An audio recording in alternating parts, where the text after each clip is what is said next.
Hey everyone, welcome back to the show. I have an interview coming up in just a moment with Jenny Booth Potter. She is a resident of the Minneapolis-St. Paul area, and I had her on the show back in 2022. We had been talking before we hit record, and I sort of go into a rambling bit of introduction prior to her talking about her experience. She had a video go viral a few weeks ago about what's still happening in Minneapolis-St. Paul, even though the headlines and everything have seemingly moved on. This is a great conversation, and I hope you get some encouragement from it. Here it is. Hello, and welcome back to the show. I have a return guest with me, Jenny Booth Potter. She is the author of Doing Nothing is No Longer an Option, One Woman's Journey into Everyday Anti-Racism. She joined the show back in 2022, and she is actually now a Minneapolis area resident, and that's what we're here to talk about. We're here to talk today, not necessarily about Christian nationalism or anything like that, but about what has happened in Minneapolis and what's happening still. And just for the listener, if you weren't already inundated with news earlier this year about what had happened in Minneapolis, back on January 7th, Renee Nicole Good was killed by ICE. Liam Ramos was detained by ICE along with his family on January 20th. On January 24th, Alex Preddy was killed, and then Greg Bovino was fired from his post on January 26th, 2026. Jenny published a reel on Instagram back on February 9th highlighting how things had continued to develop in Minneapolis. So Minneapolis is still experiencing a lot of turmoil. But Jenny, with that long preamble, welcome back to the show. What can you share about what life in Minneapolis is in the Minneapolis-St. Paul area is like today? Yeah. Hi, Blake. Hi. Um, uh, I I think it feels very it feels incredibly hard to name Mm, because there's so much anticipated violence that I think that so many of us are walking around, driving around, um, just on edge, on alert to witness. And so in January, when things started really escalating, it became really hard for me to even drive safely because I felt like I was just scanning for ice all the time. And it became this very bizarre instinct to just be on alert. And I've left the state a few times since January. And it always is very bizarre for me to kind of have a moment of realization that I'm not checking that I have my whistle in my pocket. I'm not checking to make sure that my phone is fully charged in case I need to record something. I'm not checking my signal messages, every hour just to make sure I'm not missing anything. I'm not scanning the roads for ICE vehicles or for indications that there's like activity. And so it truly does feel like uh, just I would say it like a permanent level of anxiety of just feeling the stress of both grieving what has happened and then also anticipating more. mm, mm, And so that's like one aspect.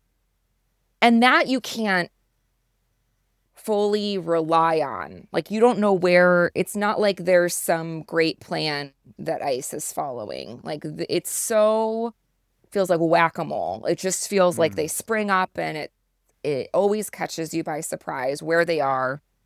And but I think something that I really want to make sure people also understand is what I am seeing so consistently that's almost like could bring me to tears is the unified response from the communities here. where people are standing up and not cowering in fear, and they are continuing to resist. Um, I don't remember exactly when my third graders elementary school started signups for watch duty, for, kind of being at the school during drop off and pickup.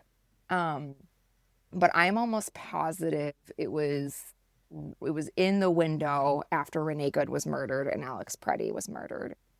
And I really thought what I was going to see was those shifts start getting missed and harder to replace. And I can't drive by a daycare in my neighborhood that doesn't have parents outside standing watch, especially if it's a Spanish immersion daycare. And I Mm. really thought I was going to see fear overtake courage, and I haven't. Like, I almost daily am driving by schools and hospitals and street corners and daycares where people are out walking, wearing their whistles, protest signs. You almost can't even, like, I was at the doctor yesterday morning, and the woman and I we were talking about ways we were trying to help our community. Like, it is growing up in a space where the church was so obsessed with this idea of unity. Mm-hmm. I have never seen it rooted in love the way that I have in St. Paul and in Minneapolis these Mm. past 2 months. And that has truly, completely, like, it's like changing my insides. I don't know. It is truly to watch ordinary people come together so bravely and so consistently and in such seemingly small, ordinary ways. It really is overwhelming. And in some ways, like, almost more overwhelming than the stupid tactics of our government. And Yeah. so I think that's what I've been really blown away by is not the scary headlines, but it is these ordinary, like, I often will Marco Polo friends in my car, and I will be like, oh, like, like, at first it was like anytime I saw a siren, I would have almost a trauma response. And now what's happening is I'm like, oh, sorry, I'm going to honk my horn because there's protesters and I want to, like, support them. Like, that's happening just every day. You can't believe how united people are in our resistance and our love for our neighbors. It is so powerful. And um, I think that's a lot of what I was trying to communicate in this video that I posted a couple weeks ago, of the risks that people are willing to take, and how there is something about knowing that people are watching that makes the work feel less scary. Mm-hmm. It makes the resistance feel less scary if it feels like eyes beyond just Minnesota are watching. Um, but I have been blown away at the continued resistance that people here aren't wavering. It's I mean, the conversations that we're having in my family with my husband and I is, how do we make sure that our resistance is sustainable? Mm-hmm. Like, those are so many of the conversations. And I mean, it really does feel like an example of courage being contagious. Mm. And Do, that's really what I'm witnessing. yeah. Do you feel like, I mean, it sounds like this is making people resilient in a different sort of way. That's not to negate or deny the traumatic and upsetting aspects of what it's like to live like this, but it also sounds as if that, like, you almost sound surprised that like that it has been sustained. It continues, and but it's surprised in a really good way. Like you're stronger than you think. Yeah, I mean, I think especially, I keep asking so many people that live in the Twin Cities that were here in the 2020 uprising after George Floyd was murdered. Like, how much do you think that laid the groundwork for the organizing, for the resistance, for the mobilization, for mutual aid funds to already be existence? And I think it's so much we're standing on like the strong foundation that was laid after that period. Hmm. And I think I'm partially surprised um, because I'm seeing so many white people showing up. I'm seeing so many white people putting their bodies really on the line. I mean, the two people that we mentioned, the two Minnesotans that were murdered by ICE, were two white people. And so um, I think a lot of times activism can be so easy to talk about and so easy to share your beliefs. Like, of course, believe in due process. And of course, I believe in the Constitution and whatever. But to actually see so many people really risking, like, we don't know at any moment you could be in a situation Hmm. where you're with people that have impunity, and they can do whatever they want. And for people to keep coming out and keep saying, no, no, no, like we have to outlast that is Hmm. really, really, uh, yeah, it's really, really powerful. And it's really hard to do when you're doing it by yourself. Like nobody's Right. doing this by themselves. I think that's what I keep coming back to as well, is I think in a lot of like white evangelicalism, we have this like, there's going to be a savior. Well, there's no savior of this. There's no Yeah. savior. It's, after we get off this, my husband and I are going to go do the afternoon pickup shift at my son's elementary school. And on Sunday, we'll go to church and bring supplies for our church's pantry.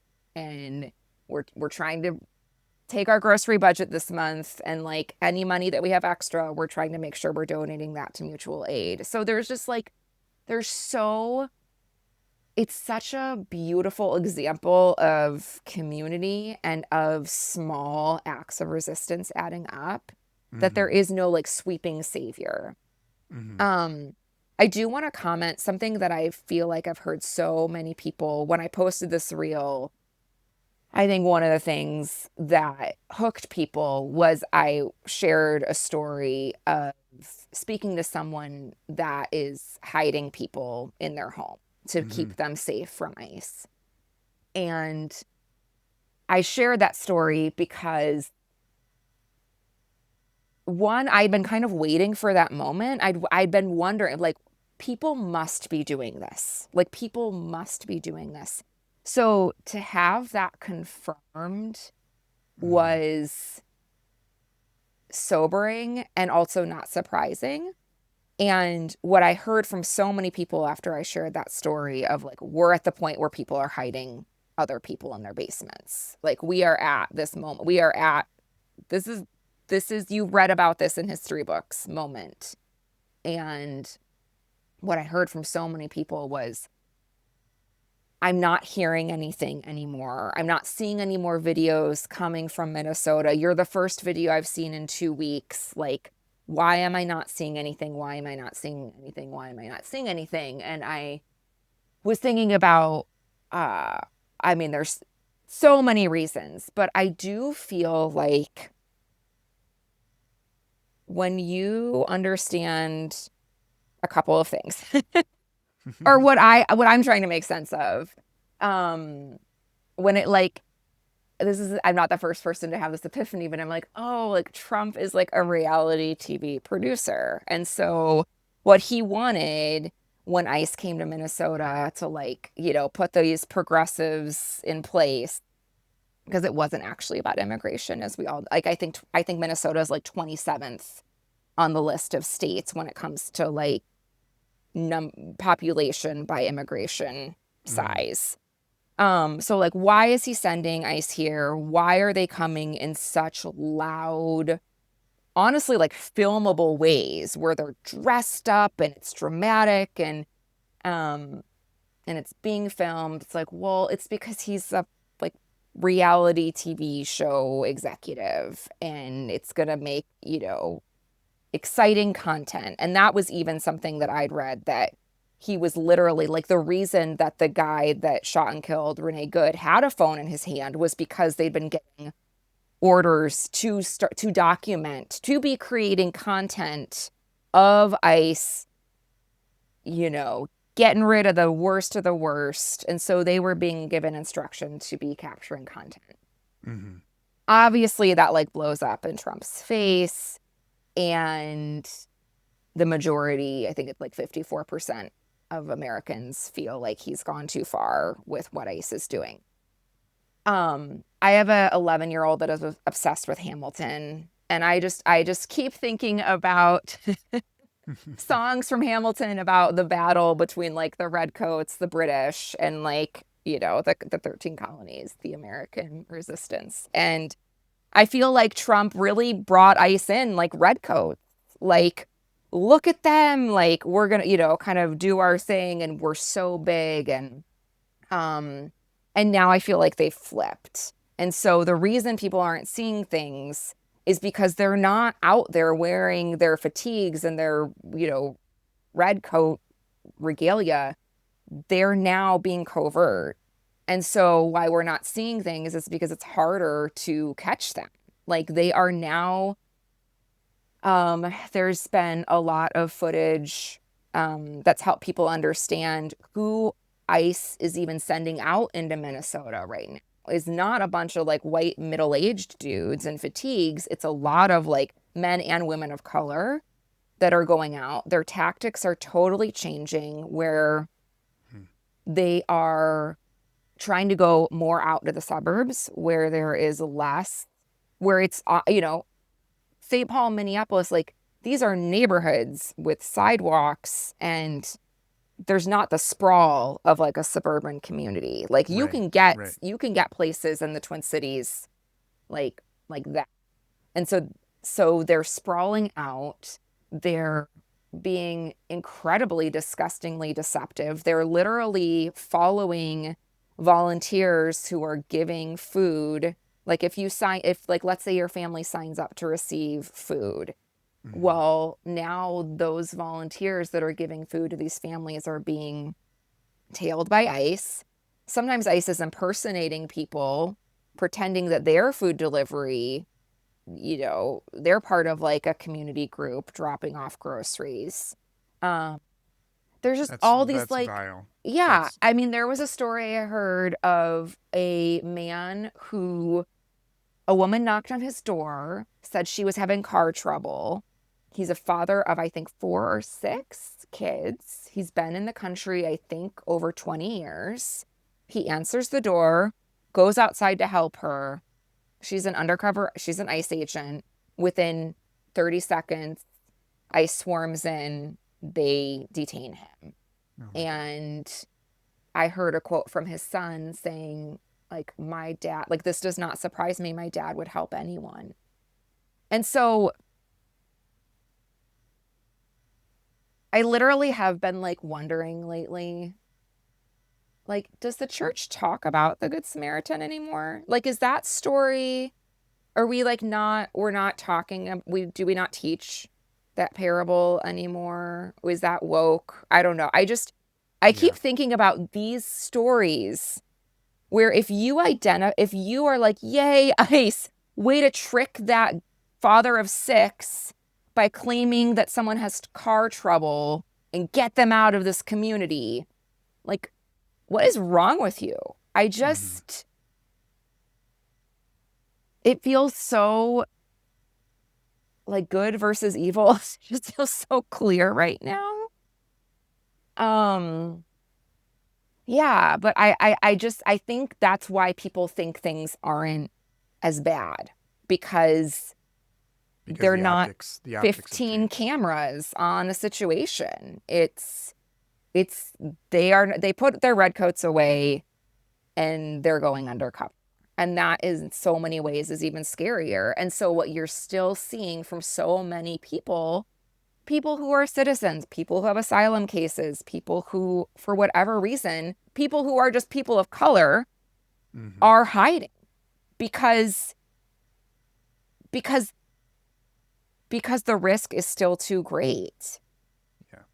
And so I think that's like the importance of providing funding for paying people's rent. Like it would be really great if our government officials, if the mayor of Minneapolis, the mayor of St. Paul could put a rent moratorium right now, like that nobody would be evicted. That has not happened, which is very upsetting. So uh, people cannot go to work.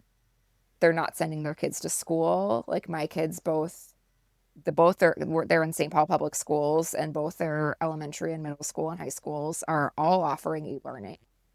And so kids are not able to go to school. There's kids that are staying inside. Just because the videos aren't being captured doesn't mean that the like trauma and the lingering effects are still there for so many people right now who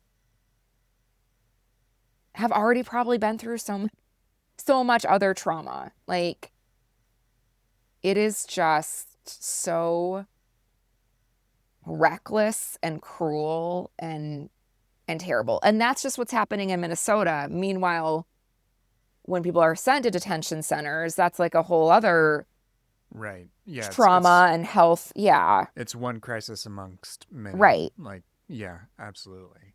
So I think Absolutely. people here are understanding the best way to keep people safe is how do you keep them from even being detained, you Mm-hmm. know? And so that's why so many people are hiding out. That's why so many people are um, having to accept grocery deliveries and accept rent assistance and not send their kids to school, because when we're at a point where our government is using children as bait, like Right. what else are they capable of doing? Right. So yeah, I think that's what I want to highlight. Like it hasn't gotten better. It's just gotten more sinisterly evil. And I'm so proud of the ways that people are continuing to show up in my state. Yeah. Yeah. What struck me about your video that did go that did do numbers. I mean, Yeah. it's been viewed millions of times. Mm-hmm. I mean, you are a comms professional. Like Yeah. you work in Yeah. communications, right? Yes. I didn't mean to And laugh at so that. Yes. but you absolutely are, and that's been part of your career. Mm-hmm. So many of your comments have been about the optics changing and how that's led people from not being as aware that this continues to happen just because we've gotten so uh, just acclimated to Mm-hmm. things being pushed to us. Mm-hmm. Like things like Instagram and TikTok, like the videos just play. Right. They we don't most of the time we don't select them anymore, right? We don't seek out the news in the same sort of way, and that also means that our that that's one very insidious way of our media ecosystem just being so fractured. And some Yeah. people don't even see that your video that got seen millions of times. So like what what would you want people who made, and there's no guarantee that they'll hear this either, No, they will. They will, but Blake. what would you want people who might be seeing right wing influencers views of Minneapolis, Mm. like, or seeing nothing at all, like what would you want to communicate to them, because they're getting a very different lens than you as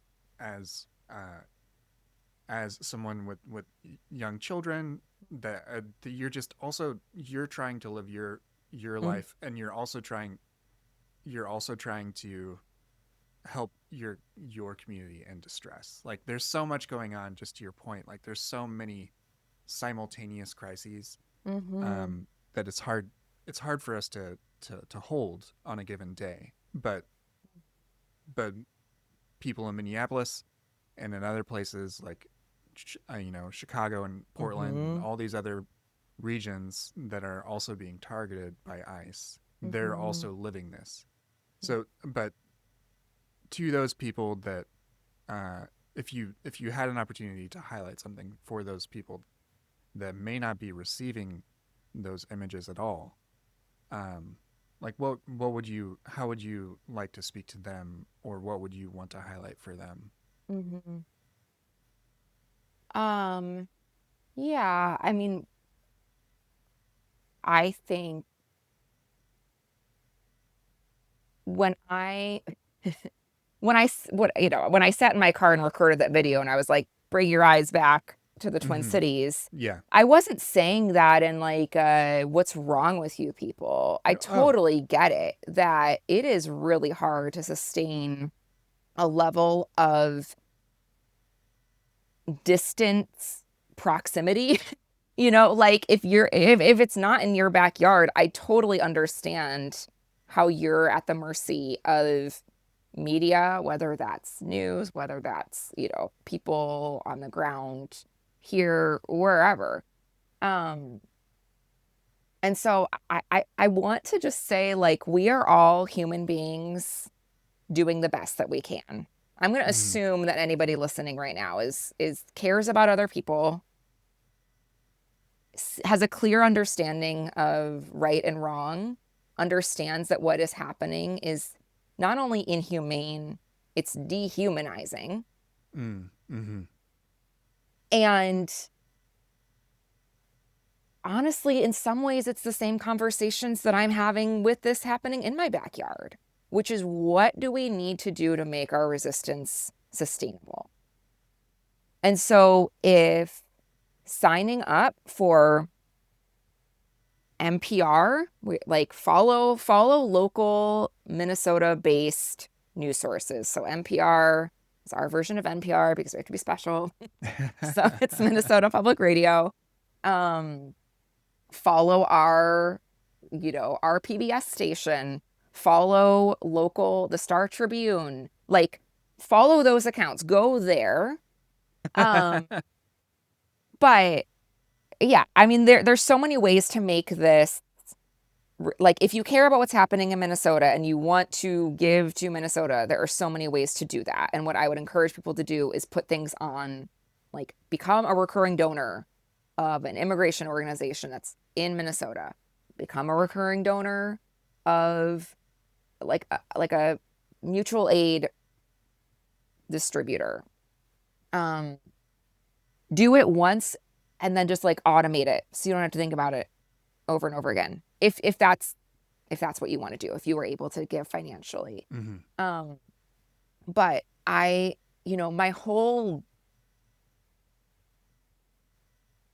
my whole angle of my life has been trying to live out this vow I made when I was 20, which is doing nothing is no longer an option for me.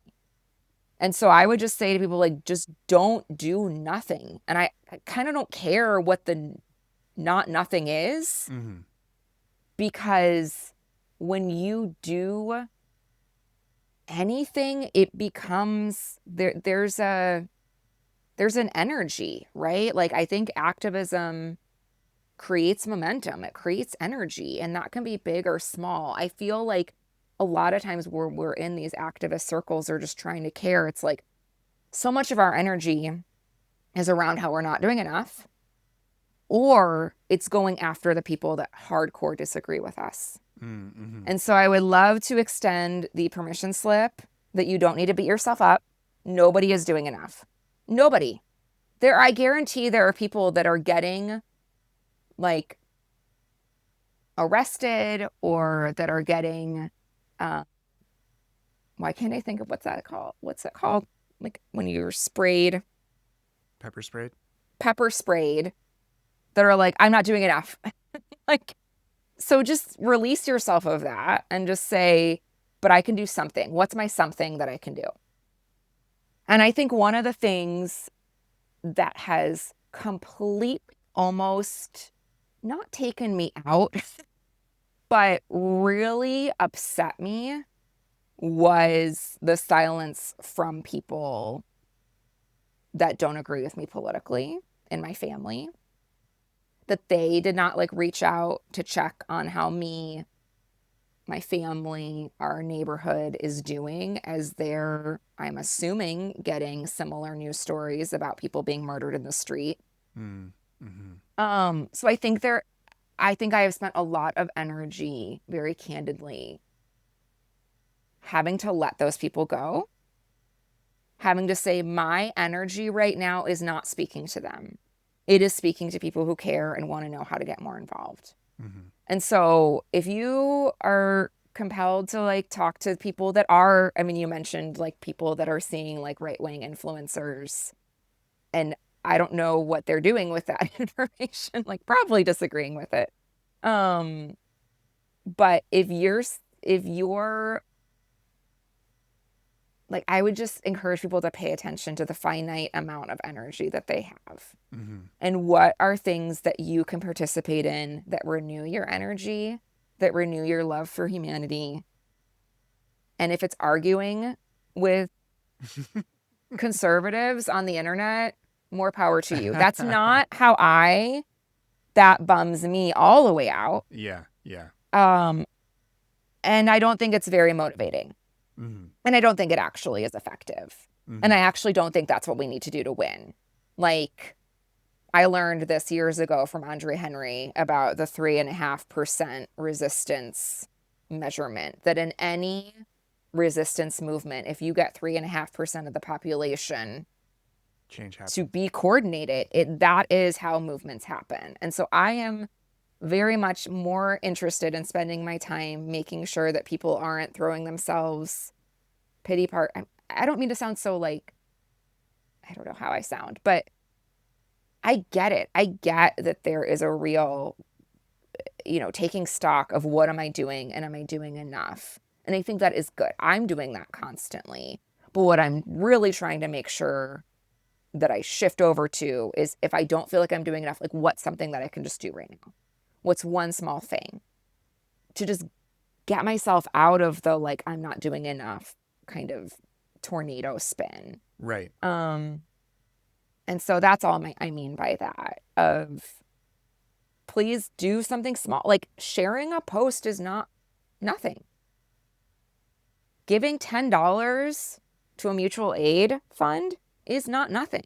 Like, there's so, figuring out what's happening in your own community. Like, what I feel like I keep hearing about is people being like, oh my gosh, I don't know my neighbors, and I live, you know, in Madison, or I live like somewhere else. Like, Mm-hmm. take time to sow those seeds now of getting to know, like, are there a couple people on your block that you could form a signal group with in case like, there's ways to do it that aren't like, it's not going to just stay in Minnesota, as we know. Right. um Yeah. Yeah. so how do you glean from what has really been effective here, and try to sow those seeds now before it's like in your face? Mm-hmm. Yeah.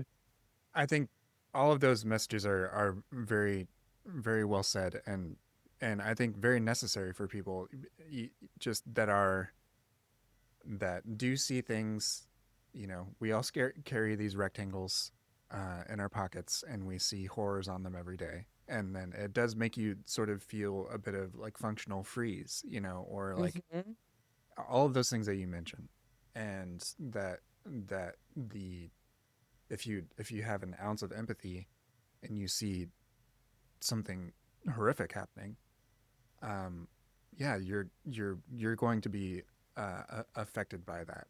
But I think that your message of what has the resilience of the Minneapolis area citizens and residents who care about fellow residents, fellow human beings, regardless of whatever citi- whatever status they are. They're human beings. They don't need a status to deserve dignity. So to hear all of those things is is encouraging, and And I appreciate you sharing your experience, and that's precisely why I wanted to just have an opportunity for you to share some of what you're doing, because I mean, you're not denying that there's these things are happening everywhere, like these things, but we have more power than we think we do. We have more opportunity, and we don't have to solve everything. I like maybe that's the other side of the coin of like of expecting a savior, is that when they when they don't come around, you think you have to be the sole savior, and Mm, when you can't rise to that because you don't have the power of a god, then you feel like you're not doing enough, like you said. But but it's I'm very encouraged to even know that you're seeing that sort of commitment from your neighbors, from your community members, that you and your husband are are doing what you can. That's that's great, and I hope that someone hears that, sees this, and feels mm, that same sort of courage and encouragement, because as you said, it's contagious. yeah. I think like even thank you for saying all that. I think even so I live in St. Paul, which is across the river from Minneapolis. It's very close. Like I get there very quickly. Um like we can bike. It's like a 5-minute drive to get to Minneapolis from where I am. Mm-hmm. And I was when you asked me to come on today, I was even like, well, I'm not like qualified. Like I live in St. Paul. So even like yes, I'm doing these things, but like I haven't seen ice the way I'm even seeing it on my phones, you know? And there is almost this like I don't know what it like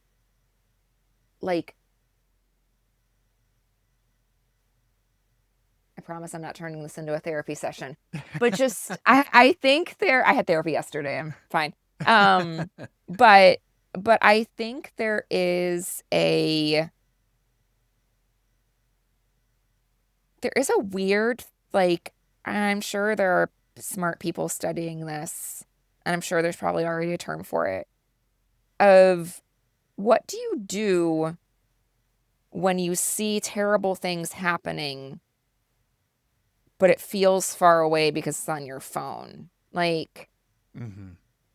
Like I think there is this like what's mine to do kind of question that a lot of people have or something. And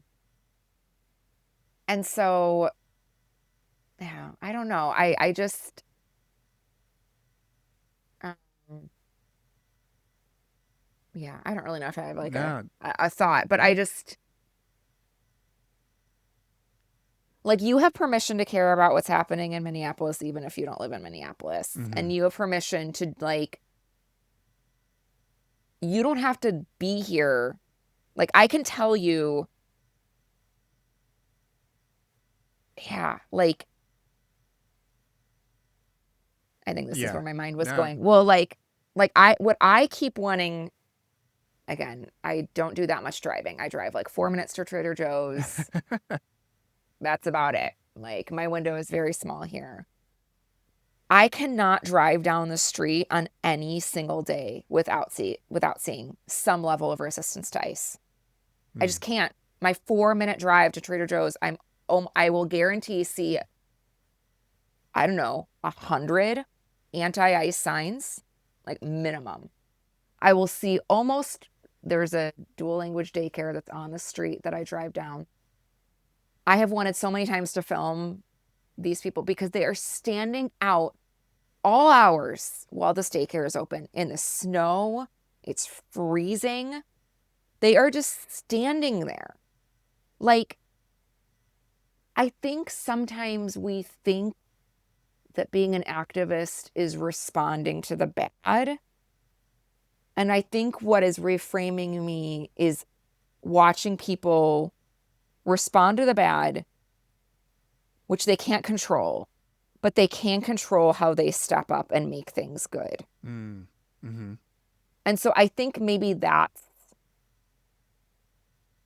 what I want people to like be inspired by, or to reframe that like it's not just about squashing bad, it's about creating more good. Like I keep wondering, well, maybe this is the way we always need to, like maybe we always need to have parents outside schools welcoming vulnerable kids, or I like maybe there's so much community care that is coming out of this that is actually the way it's supposed to be. Mm-hmm. And not because we're being invaded, but because this is like what being a good neighbor looks like. Yeah. And so I'm so drawn to like imagining that kind of a resistance work, Mm-hmm. that it's like proactive as opposed to just reactive. Mm-hmm. And so I'm hoping we're getting our like proactive muscles. Like I'm definitely seeing that. It's not just like fuck ICE. It Mm-hmm. is that, but it's also like we stand with our immigrant neighbors, Mm-hmm. you Right. know? And so, and like we keep us safe. Like we have that sign in our front window in our house, is the like we keep each other safe. And so how do you need to do that? Like can be really creative, or it can be as simple as sending some money. I will never like money matters. Sending resources to people that cannot pay their rent matters. Mm-hmm. It's not just writing a check. Like, so do people write checks anymore? It's not just sending Yeah. my elder Yeah. millennial, but yeah, I don't know. I think that's yeah, I think that's what I keep mulling over. Is there like anything of being a human, it's really hard to land on one feeling. Mm-hmm. So I'm just holding in one hand just pure rage, and in the other hand it's like pure love. Mm. And so maybe figure out what you're holding, you know. You don't need to land. You can hold two things at once, to turn this really into my therapy session. No, that's I think that's a great note to sort of tie things up on, Mm-hmm. because I mean, no single conversation uh is is going to encapsulate everything, solve everything, nothing like that. But it does, this does shine a light on what you've seen, what you've seen happen in your community. Um, I believe you have a link in your bio for various numbers of mutual aid organizations and others, Mm-hmm. and I'll make sure to link those in all the various show notes locations where this will be published. I don't know if there's um, any particular organization you want to mention on air, as it were, but um, that I'm very very thankful that I got the chance to catch up with you and hear what life continues to be like, as because as you highlighted in your video, the the eye has sort of moved on. The reality TV producers are trying Mm-hmm. to get us, focused on things that um, keep us from questioning things like the Epstein files and all sorts of other stuff. Yes. There's lots going on, um, but that your communities are still being impacted, and there's still ways for other people to help regardless of where they are, and also Mm. to learn about what's happening in their own backyards as well. So, Yeah. um, thank you so much for joining me today and for sharing what you've been experiencing. Yeah. No, thanks, Blake. This was, yeah, it is hard to, I mean, that was like a long conversation. How do you put that into, without actually being here, which I think is what you're seeing a lot of people that do come, that are traveling, is they are experiencing that both of the like, wait, this is so wild and vile. And also look at this like resistance. Like it really is kind of overwhelming in both ways. Mm, mm-hmm. And um maybe that's the way. I don't know. Yeah. Yeah. But yeah, this has been, yeah, I really appreciate you inviting me on and letting me talk about this community that I have fallen in love with as a non-Minnesota native. Um, but it just shows you the power of, to quote my mom, nothing is wasted. So I can't underline enough, like, we wouldn't be here without all the organizers and activists and people that have been doing so much of like community care work for years and years and years. I really think it was their Hmm. mobilization that has us being as ready as we've been. As there's been so many ways for, it's been overwhelming in ways to like sign up for things or do, like that doesn't just happen.